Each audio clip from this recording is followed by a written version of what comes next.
वृंदावन से एक गोपी प्रतिदिन दूध दही बेचने मथुरा जाती थी।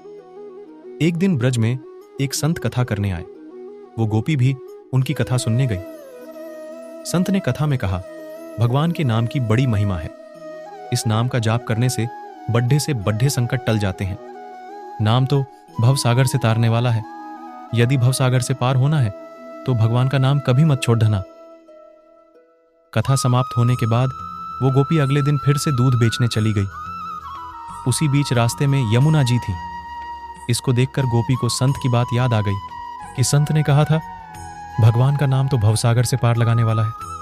उसने सोचा, जिस भगवान का नाम भवसागर से पार लगा सकता है तो क्या उन्हीं भगवान का नाम मुझे इस साधारण सी नदी से पार नहीं लगा सकता। इसी निस्वार्थ भाव के साथ गोपी भगवान का नाम लेकर यमुना जी की ओर आगे बढ़ गई।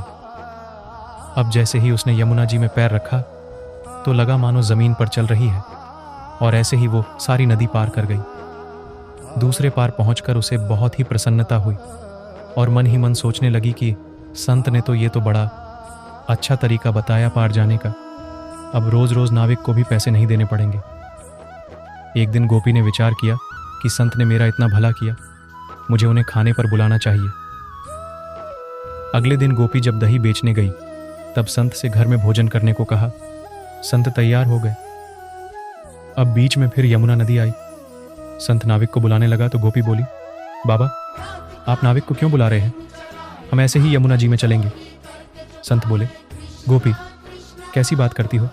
यमुना जी को ऐसे ही कैसे पार करेंगे?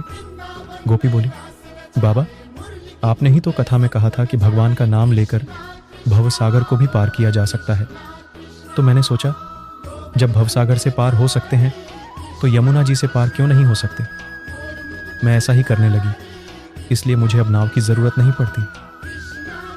संत को यह सुनकर विश्वास नहीं हुआ और वो गोपी को कहने लगे, पहले तू चल, मैं तुम्हारे पीछे पीछे आता हूं।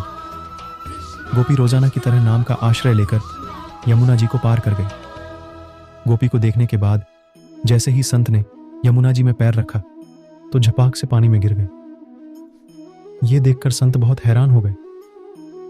अब गोपी ने जब देखा तो कि संत तो पानी में गिर गए हैं, तब गोपी वापस आई और संत का हाथ पकड़कर जब चली तो संत भी गोपी की भांति ही ऐसे चले जैसे जमीन पर चल रहे हों।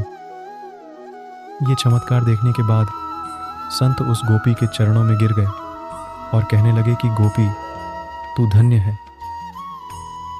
वास्तव में तो सही अर्थों में नाम का आश्रय तो तुमने लिया है, और मैं जिसने नाम की महिमा बताई तो सही पर स्वयं नाम का आश्रय नहीं लिया। अगर यह कहानी आपको अच्छी लगी हो तो चैनल को लाइक और सब्सक्राइब जरूर करें ताकि आपको इस तरह का वीडियो मिलता रहे। बस इस वीडियो में इतना ही था। फिर नेक्स्ट वीडियो में मिलते हैं।